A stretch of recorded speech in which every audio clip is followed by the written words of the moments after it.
Hello everyone, welcome to learning with fun. I am Neetu Rani. आज हम करने वाले हैं बाल गोविंद भट्ट के प्रश्न उत्तर और एमसीक्यूज। तो देखिएगा, बढ़ते हैं इसके प्रश्न उत्तर की तरफ। देखिएगा, प्रश्न नंबर 1 देखिएगा, खेती बाड़ी से जुड़े गृहस्थ बाल गोविंद भगत अपनी किन चारित्रिक विशेषताओं के कारण साधु कहलाते थे। तो उत्तर देखिएगा इसका, बाल गोविंद भगत बेटा पतोहू से युक्त परिवार, खेती बाड़ी और साफ सुथरा मकान रखने वाले गृहस्थ थे। फिर भी उनका आचरण साधुओं जैसा था। वह सदैव खरी खरी बातें कहते थे, वे झूठ नहीं बोलते थे, वे किसी की वस्तु को बिना पूछे प्रयोग नहीं करते थे, वे खामखा किसी से झगड़ा नहीं करते थे, वे अत्यंत साधारण वेशभूषा में रहते थे, वे अपनी उपज को कबीरपंथी मठ पर चढ़ावा के रूप में दे देते थे। वहां से जो कुछ प्रसाद रूप में मिलता था उसी में परिवार का निर्वाह करते थे। ठीक है, तो इसमें क्या है, इसमें जो बाल गोविंद है उनकी बेटा और पतोहू उनके परिवार में है, वो एक गृहस्थ है, खेती बाड़ी भी करते थे, उनका मकान भी साफ सुथरा था, वो साधुओं के जैसे रहते थे और वे सदैव खरी खरी बातें ही कहते थे, वे झूठ नहीं बोलते थे, किसी की जो चीज होती थी उसको बिना पूछे प्रयोग नहीं करते थे, खामखा किसी से झगड़ा नहीं करते थे, वे अत्यंत साधारण वेशभूषा में रहते थे, वे अपनी उपज होती थी उनकी, वो कबीरपंथी मठ पर चढ़ावे के रूप में दे देते थे और वहां से प्रसाद रूप में जो कुछ मिलता वो अपने परिवार का निर्वाह करते थे। ठीक है, अगला क्वेश्चन देखिएगा, प्रश्न नंबर 2, भगत की पुत्र वधु उन्हें अकेले क्यों नहीं छोड़ना चाहती थी। भगत की पुत्र वधु जो उनके बेटे की पत्नी थी, वो उन्हें अकेला क्यों नहीं छोड़ना चाहती थी। भगत की जो पुत्र वधु उन्हें इसीलिए अकेला नहीं छोड़ना चाहती थी क्योंकि भगत के इकलौते पुत्र और उसके पति की मृत्यु के बाद भगत अकेले पड़ गए थे। स्वयं भगत वृद्धावस्था में है, वे नेम धर्म का पालन करने वाले इंसान हैं जो अपने स्वास्थ्य की तनिक भी चिंता नहीं करते हैं। वह वृद्धावस्था में अकेले पड़े भगत को रोटियां बनाकर देना चाहती थी और उनकी सेवा करके अपना जीवन बिताना चाहती थी। जो भगत की जो पुत्र वधु थी वो उन्हें अकेला क्यों नहीं छोड़ना चाहती थी। जब भगत के जो पुत्र था उसकी मृत्यु हो गई थी, मतलब उसकी पुत्र वधु के जो पति थे उनकी मृत्यु हो गई थी और भगत क्या थे, अकेले पड़ गए थे। वृद्धावस्था में जो पुत्र वधु थी वो उनकी सेवा करना चाहती थी, उनको रोटी बनाकर खिलाना चाहती थी और अपना जीवन ऐसे ही बिताना चाहती थी। ठीक है, आगे देखिएगा, भगत ने अपने बेटे की मृत्यु पर अपनी भावनाएं किस तरह व्यक्त की। उत्तर देखिएगा, भगत ने अपने बेटे की मृत्यु पर औरों की तरह शोक और मातम नहीं मनाया। वे मृत बेटे के सामने बैठकर मस्ती और तल्लीनता से कबीर के पद गाते रहे। वे मृत्यु को आत्मा परमात्मा का मिलन मानकर इससे दुखी होने की बजाय खुश होने का समय मान रहे थे।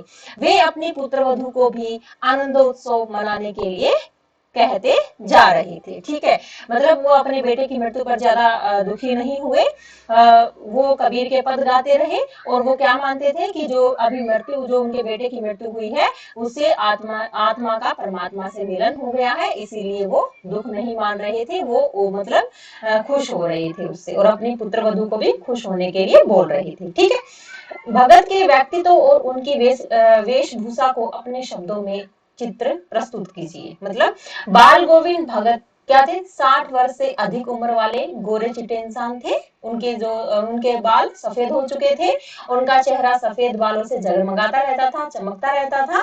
कपड़ों के नाम पर उनके शरीर पर एक लंगोटी और सिर पर कनपटी टोपी धारण करते थे।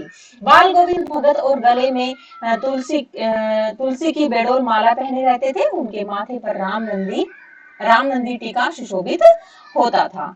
सर्दियों में वे काली कमली ओढ़े रहते थे। ठीक है, आगे देखिएगा, आगे बढ़ते हैं। बाल गोविंद भगत की दिनचर्या लोगों के अचरज का कारण क्यों थी। उत्तर देखिएगा, बाल गोविंद भगत की दिनचर्या लोगों के लिए कौतूहल का कारण थी। वे अत्यंत सादगी, सरलता और निस्वार्थ भाव से जीवन जीते थे। उनके पास जो कुछ था उसी से काम चलाया करते थे। वे किसी की वस्तु को बिना पूछे उपयोग में नहीं लाते थे। इस नियम का वे इतना बारीकी से पालन करते थे कि दूसरे के खेत में शौच के लिए भी नहीं जाते थे। इसके अलावा दांत किटकिटा देने वाली सर्दियों की भोर में खुले आसमान के नीचे पोखरे पर बैठकर गाना, उससे पहले 2 कोस जाकर नदी स्नान करने जैसे कार्य लोगों के आश्चर्य का कारण थी। ठीक है, आगे देखिएगा, पाठ के आधार पर बाल गोविंद भगत के मधुर गायन की विशेषताएं लिखिए। उत्तर देखिएगा, बाल गोविंद भगत सुमधुर समुधुर कंठ, सुमधुर मतलब बहुत मीठा कंठ। बाल गोविंद भगत सुमधुर कंठ से इस तरह गाते थे कि कबीर के सीधे साधे पद भी उनके मुंह से निकलकर सजीव हो उठते थे। उनके गीत सुनकर बच्चे झूम उठते थे, स्त्रियों के जो होंठ थे वो गुनगुनाने लग जाते थे और काम करने वालों के कदम लय ताल में उठने लगते थे।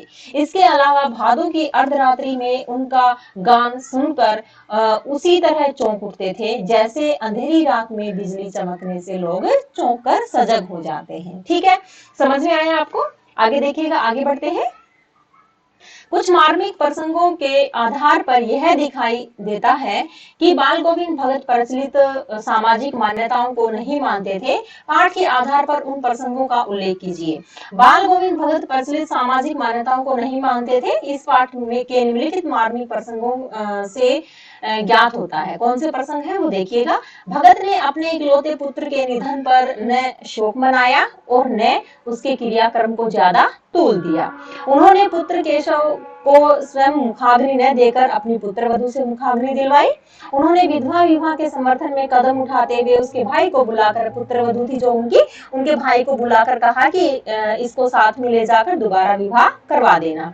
वे साधुओं के संबल लेने और गृहस्थों के भिक्षा मांगने का विरोध करते हुए 30 कोस दूर गंगा स्नान करने जाते और उपवास रखते हुए यह यात्रा पूरी करते थे। ठीक है, आगे देखिएगा, प्रश्न नंबर 8 देखिएगा। धान की रोपाई के समय समूचे माहौल को भगत की सवर लहरियां किस तरह झंकृत कर देती थी, इस माहौल का शब्द चित्र प्रस्तुत कीजिए। आषाढ़ महीने की रिमझिम के बीच सारा गांव खेतों में उमड़ पड़ता था। ठीक है, शीतल फुरवाई चल रही है, आसमान बादलों से आच्छादित है, बादलों से घिरा हुआ है, मतलब आसमान में बादल घिरे हुए हैं। कहीं हल चल रहे हैं, कहीं रोपनी हो रही है, कहीं पर मतलब धान रोपे जा रहे हैं। बच्चे पानी भरे खेत में खेल रहे हैं, औरतें कलेवा लिए मेड़ पर बैठी हुई हैं। इसी समय भक्त का कंठ फूट पड़ता है, मतलब उसके कंठ से मतलब गाने की आवाज आने लग जाती है और उनके सवरों जो सवर है उनके सवरों की गूंज आसपास के लोगों को झूमने के लिए मजबूर कर देती है। इसे सुनकर बच्चे झूमने लगते हैं, स्त्रियों के होठ गुनगुनाने लगते हैं, गीत की लय ताल पर उंगलियां रोपाई करने लगती हैं और कदम उठने लग जाते हैं। ठीक है, आगे देखिएगा। बाल गोविंद के गीतों में कैसा भाव व्यक्त होता है, तो बताइएगा। बाल गोविंद के जो गीत हैं, अब हम करने जा रहे हैं एमसीक्यूज, बहुविकल्पीय प्रश्न उत्तर देखिएगा, एमसीक्यूज देखिएगा। बाल गोविंद के गीतों में कैसा भाव व्यक्त होता है? प्रभु मिलन का भाव व्यक्त होता है, देशभक्ति का भाव व्यक्त होता है, वियोग का, या इनमें से कोई नहीं? तो बताइएगा। हाँ, वेरी गुड, इसका ए भाग ठीक है, प्रभु मिलन का भाव व्यक्त होता था। क्वेश्चन नंबर 2 देखिएगा। बाल गोविंद के गीतों को सुनकर वहां उपस्थित सभी लोग क्या करते थे? उठकर चले जाते थे, झूम उठते थे, साथ में गाने लग जाते थे, या इनमें से कोई नहीं? हाँ, इसका दूसरा पार्ट ठीक है, झूम उठते थे। अगला देखिएगा। भगत जी की बहू उन्हें छोड़कर क्यों नहीं जाना चाहती थी?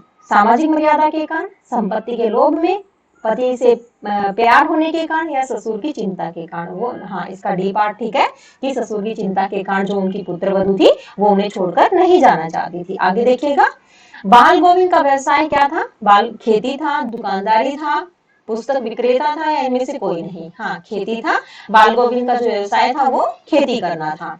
भगत जी भजन गाते समय क्या बजाया करते थे? ढोल बजाया करते थे, डपली, गिटार, या खंजड़ी? क्या बजाते थे? खंजड़ी बजाते थे। ठीक है। भादों की रात कैसी होती है? चांदनी होती है, अंधेरी होती है, सुस्त होती है, या फिर उजली होती है? हाँ, अंधेरी होती है। ये बी पार्ट इसका बिल्कुल ठीक है, अंधेरी रात होती है। ठीक है, आगे देखिएगा, आगे बढ़ते हैं। भगत जी अपने बेटे का खास ख्याल रखा करते थे क्योंकि वह चालाक था, ईमानदार था, प्रतिभावान था, या सुस्त और बोधा था? हाँ, इसका डी पार्ट बिल्कुल ठीक है, वह सुस्त और बोधा था। ठीक है, क्वेश्चन नंबर 8 देखिएगा। भगत जी का बेटा कैसा था? समझदार था, सुस्त और बोधा था, बोधा मतलब कमजोर था, चालाक था, बुद्धिमान था। तो इसका बी पार्ट बिल्कुल ठीक है, उसका जो बेटा था वो सुस्त और बोधा था, मतलब कमजोर था। अगला देखिएगा। बाल गोविंद किसके पद गाया करते थे? रहीम के, सूरदास के, कबीर के, या तुलसीदास के? हाँ, बिल्कुल सही, सी भाग कबीर के पद गाया करते थे। अगला देखिएगा, भगत जी बेटे के मरने के बाद अपनी बहू की दूसरी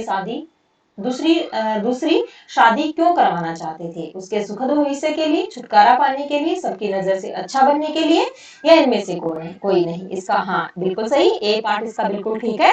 उसके सुखद भविष्य के लिए अपनी पुत्रवधू की वो दूसरी शादी करवाना चाहते थे। ठीक है, तो आपको मेरा ये वीडियो कैसा लगा? अगर आपको मेरा ये वीडियो हेल्पफुल लगा हो तो प्लीज लाइक शेयर और सब्सक्राइब करना न भूलिएगा। धन्यवाद।